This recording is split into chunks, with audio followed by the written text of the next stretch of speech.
Aujourd'hui, je vais vous faire un résumé du roman Les Faux Monnayeurs d'André Gide.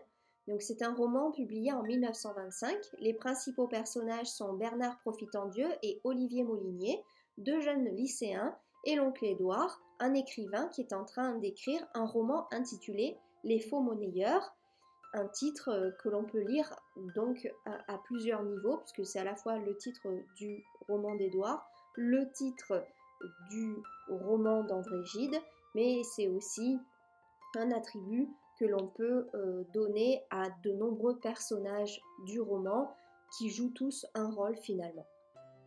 Sans compter qu'il y a aussi des personnages dans le roman qui font de la fausse monnaie. Donc des faux monnayeurs, c'est un peu tout le monde en fait dans ce roman. Alors première partie.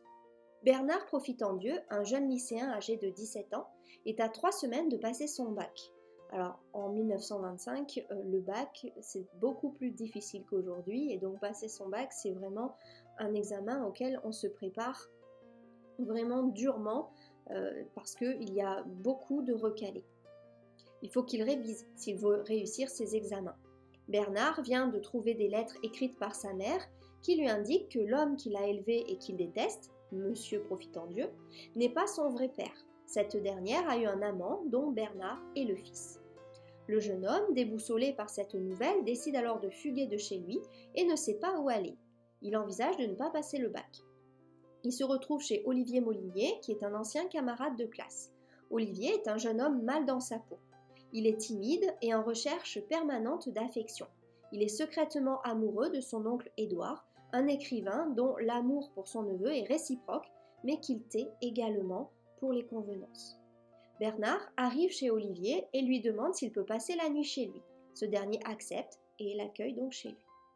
Il admire beaucoup Bernard et lui parle de son grand frère prénommé Vincent, de la maîtresse de ce dernier et de son oncle Édouard, l'écrivain.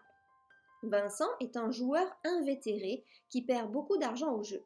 Il a engrossé sa maîtresse et perd même l'argent de cette dernière qui était pourtant destinée au bébé. Il multiplie les erreurs depuis qu'il a rencontré Robert de Passavant. Ce dernier, dont les intentions sont mal définies, lui prête de l'argent que Vincent perd au jeu.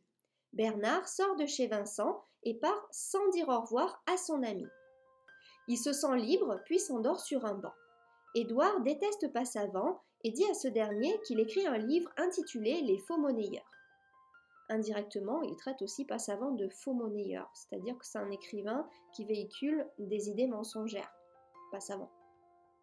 Il espère aussi secrètement qu'Olivier l'attende à la gare. L'oncle et le neveu sont très heureux de leur retrouvaille, mais ils sont aussi très gênés l'un envers l'autre à cause de leur attirance physique.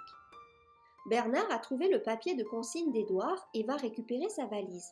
Il lit alors le journal d'Édouard, dans lequel celui-ci raconte sa rencontre avec Georges. Son adoration pour Olivier y est aussi racontée, ainsi que les difficultés qu'éprouvent ces deux hommes à en parler.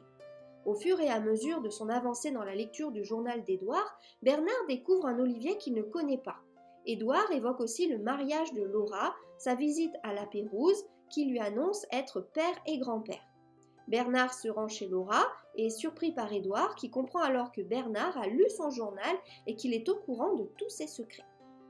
Dans le journal d'Édouard, on a aussi toute une partie de théorie sur le roman. Pendant un repas, Robert demande à Vincent de parler à ses parents afin qu'Olivier puisse partir avec lui.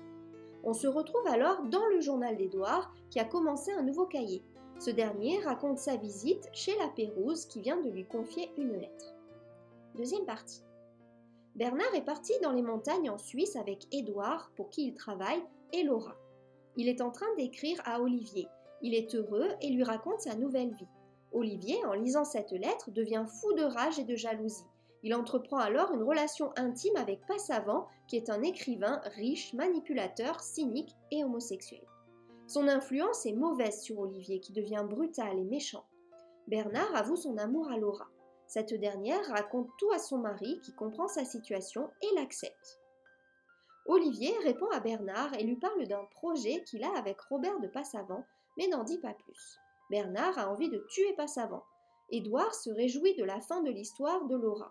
Pendant ce séjour en Suisse, Bernard et Édouard ont rencontré Boris, le petit-fils de La Pérouse, dans un sanatorium.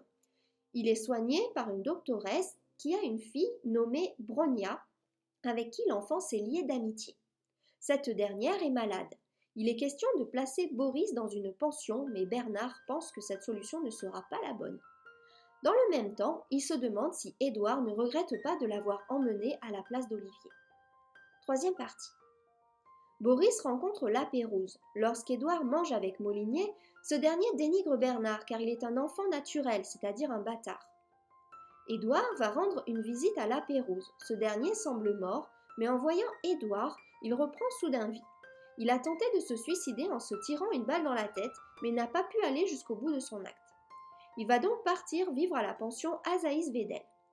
C'est la rentrée des classes. Les élèves sont présentés et Bernard se met à les juger. Il est alors triste et retrouve Olivier. Les deux jeunes gens ont changé et leur amitié est émoussée. Olivier sent que Bernard s'éloigne à cause de Robert de Passavant. Georges et son cousin Léonce Trouvillou fabriquent de la fausse monnaie. Ils veulent faire écouler cette dernière par des enfants de familles riches en échange de secrets de famille.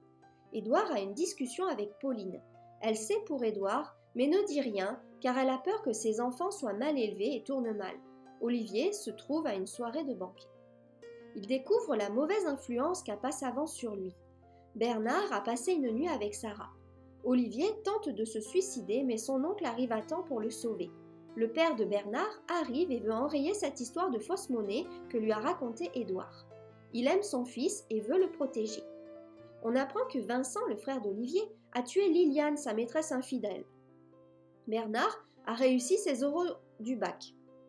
Il quitte alors la pension et va chercher des conseils auprès d'Édouard. Ce dernier lui conseille de trouver les réponses en lui-même. Il y a toute une partie de conversation avec Édouard et aussi du journal d'Édouard qui sont très philosophiques, qui sont à la fois des théories littéraires sur le roman, mais qui sont aussi une réflexion sur le sens de la vie et de l'amour. Édouard revoit la Pérouse, qui n'est pas heureux. Boris est triste à cause de la maladie de Bronia. Cette dernière meurt et le petit Boris se suicide. C'est un passage qui est extrêmement choquant car le suicide de l'enfant est expliqué de façon vraiment très explicite. La Pérouse est présent lors de la mort de Boris, son petit-fils. Il devient fou de chagrin. Olivier a passé la nuit chez son oncle. Au petit matin, il veut se suicider, non parce qu'il est malheureux, mais parce qu'il a connu le bonheur parfait dans les bras d'Édouard. Sa mère, ayant deviné les relations que son fils entretient avec son propre frère, le laissera vivre chez Édouard, car elle veut son bonheur avant tout, et elle aime son fils tel qu'il est. Bernard rentre chez lui, et le roman s'arrête comme ça. Vous pouvez recevoir mon analyse complète de cette œuvre en cliquant sur le lien correspondant dans la description en dessous de cette vidéo. Pour réussir votre bac de français, vous pouvez maintenant souscrire à la chaîne et avoir accès à des vidéos exclusives concernant la préparation au bac de français. Ce sont à la fois des vidéos de contenu et des vidéos de méthodologie. Donc si vous voulez que je vous coache personnellement pour réussir votre bac de français, cliquez sur le bouton « Rejoindre ». À bientôt!